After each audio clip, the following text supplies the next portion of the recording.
Hello everyone, how are you? And welcome back to another video. It has been a minute since I've made a video like this on my channel. So in today's video, I'm gonna be doing a what I eat in a day. In today's video, you'll really be able to see some of the things that we talked about in last week's video in action. So in last week's video, if you haven't watched it, I will leave it linked down below. I did talk about my top 5 health tips that you can start implementing in your life in order to really start becoming the healthiest version of yourself. And 3 of the 5 health tips that I mentioned last week, you will be able to see in today's video.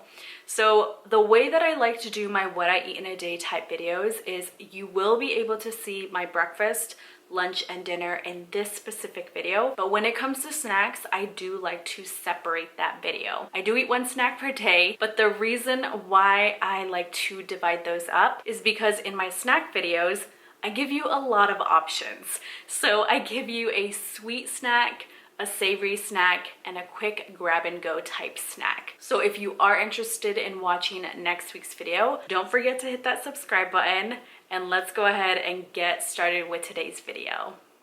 Okay, for my breakfast, I'm gonna be making my favorite waffles. This is from the brand Simple Mills, and it is their pancake and waffle almond flour mix. Now, I have made pancakes on my channel in the past, so if you do wanna check that video out, I will leave it linked down below in the description because I do use a different brand when I'm making pancakes, but for waffles, this is my go-to.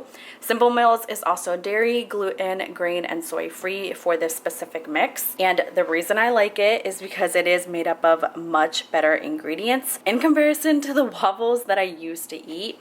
And if you've never made Simple Mills before, just make sure you pay attention to the packaging in the back because it will tell you additional things that you'll need. I will be making this entire mix, which will last me all week. And aside from the mix, I'm gonna be using some eggs. It does give you the option to use milk or water.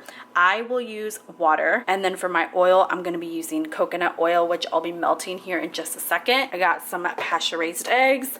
I love fruit in the morning, so I have some raspberries here. And then my favorite bacon, which is Applegate Naturals uncured Sunday bacon, and my waffle maker. So in a glass bowl, I've whisked 5 eggs. The next thing that I'm gonna add in is 2/3 cups of water, 3 tablespoons of that melted and cooled off coconut oil, and finally the waffle mix.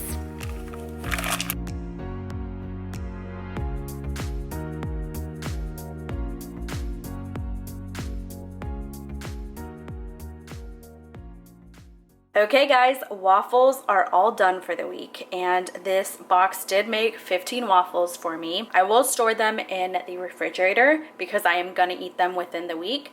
If you're not gonna eat them within the week, I would store them in the freezer. And what I like to do is I'll pop them in the microwave for a couple of seconds to heat them up before I eat them. Or I also like to put them in the toaster if I want them to be a little bit more on the crispy and crunchy side. So now that this is all done, I'm gonna make the rest of my breakfast, and I'm gonna make some bacon and the pasture-raised eggs.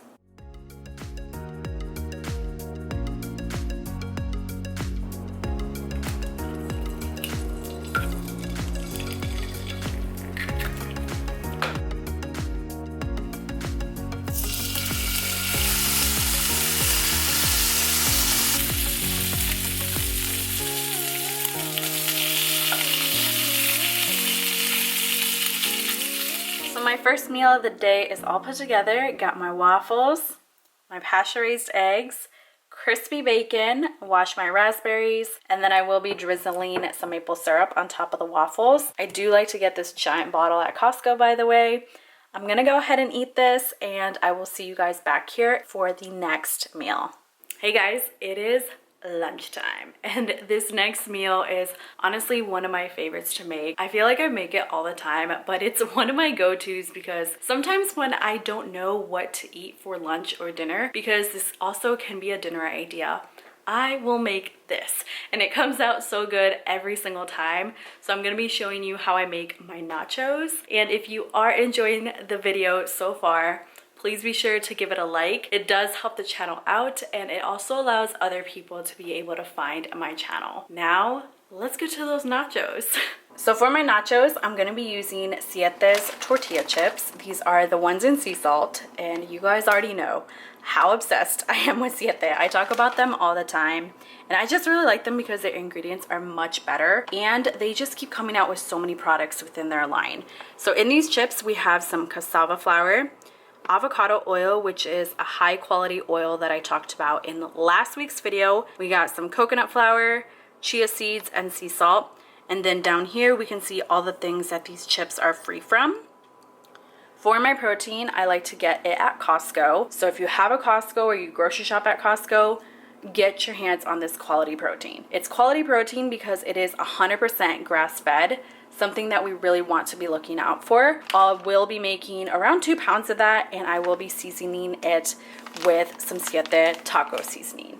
Yes, Siete does have taco seasonings. I really like the spicy, but they do have a mild as well. For lettuce, I will be cutting it up myself.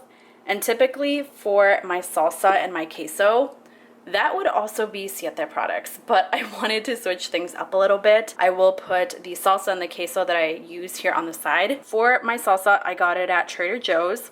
This is the organic tomatillo roasted yellow chili salsa.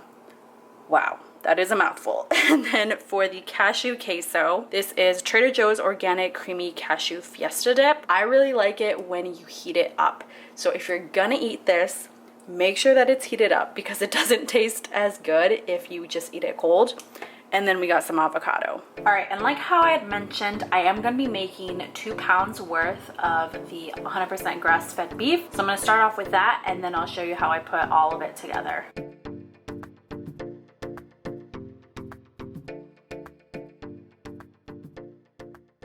So once the beef is all done and seasoned, this meal is honestly so easy to put together, and who doesn't love nachos? I also went ahead and cut up my lettuce, and I will be heating up my cashew queso here in just a second, and I'll be using half of an avocado.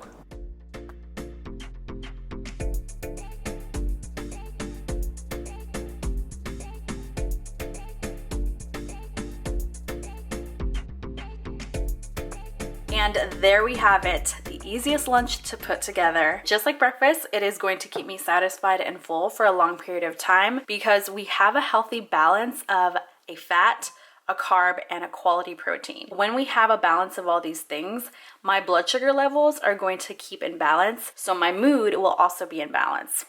And with that being said, I will see you guys in a couple of hours for my dinner. All right, guys, my last meal of the day, I'm gonna be having some salmon. Got some ingredients here for some salad, and then I'm gonna be making some crispy potatoes. So for the salmon, I like to get it at Costco, and I will divide it up into smaller sections. This will last me an entire week, and I'll freeze some of them and just take it down from the freezer day by day as I use it. And when I get it at Costco, I just make sure that it is wild caught. Again, I like to go for higher quality proteins, so I just make sure that it is wild caught. For my salad, I have some arugula, which I got from Trader Joe's, some raspberries, blueberries, beets. I love these are also from Trader Joe's, and I'll cut them up into smaller pieces and put them on the salad. Beets are also really good for gut health and digestion. I did make my own maple balsamic vinaigrette, which I will drizzle on the salad. I have made this in the past, so I'll leave the recipe in the description.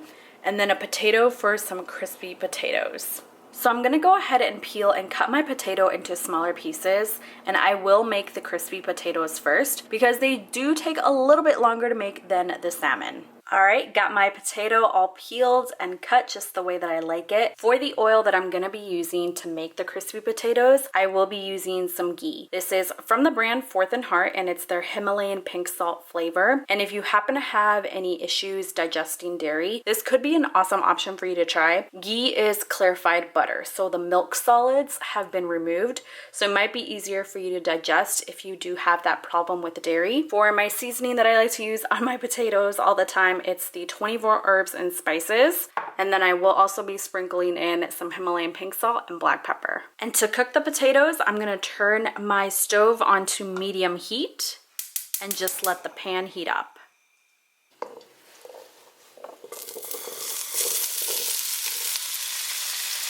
And honestly, the key to really crispy potatoes is to just keep flipping the pan. Potatoes are all done, and now I'm gonna add in the seasonings. I like to add them at the very end because if I add them in the middle, they can burn. So I'm gonna add in the 24 herbs and spices and some Himalayan pink salt and black pepper. And now that my potatoes are all done, I'm gonna cook my salmon. I have already seasoned it, and I seasoned it really simple, you guys. It's just Himalayan pink salt and black pepper. The oil that I will be using to cook with is avocado oil. And I've also already started to preheat my pan. So again, this is gonna be kind of around a medium heat, 4 or 5 level for me. I'm gonna go ahead and put in my avocado oil, and what I'll do is I'll put my salmon skin side up and time it at about 3 minutes per side.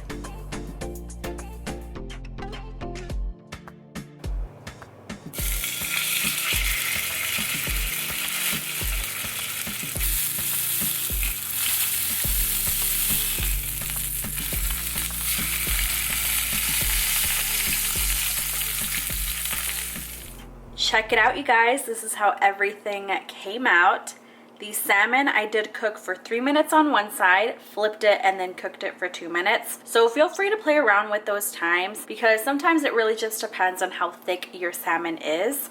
Got my crispy potatoes, arugula, raspberries, blueberries, the cut up beets, and some maple balsamic vinaigrette. Again, this will be in the description if you do want to make your own. Next week, we're talking all about snacks, but in the meantime, feel free to check out one of these videos here on the side. Thank you so much for watching today's What I Eat in a Day. Take care, and I will see you next Thursday. Bye, guys.